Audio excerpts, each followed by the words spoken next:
dipanggil kembali untuk peserta dengan antrian. Kurang validnya data vaksin di Kota Makassar disebabkan warga yang bukan warga Kota Makassar yang melakukan vaksinasi di Kota Makassar dan masuk dalam data Kota Makassar. Data tersebut dinilai tidak mempresentasikan angka yang sesungguhnya. Mengatasi ketidakvalid data ini, Wali Kota Makassar Muhammad Ramdan Pemanto akan membuat program sapu jagat vaksinasi, yakni setiap RT 100% per hari sudah divaksin. Yang revisi sebenarnya bukan revisi, artinya mengurai data antara penduduk Makassar dengan non-penduduk Makassar.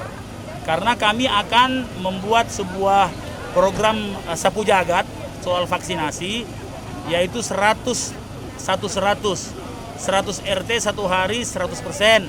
Nah, modelnya adalah kita memanggil orang perundangan. Jadi yang orang belum vaksin saya undang seperti orang pas pemilu. Undang datang ke tempat vaksin, jamnya, tempatnya jelas. Dan itu hanya berlaku satu kali, sehingga kalau mereka terlambat.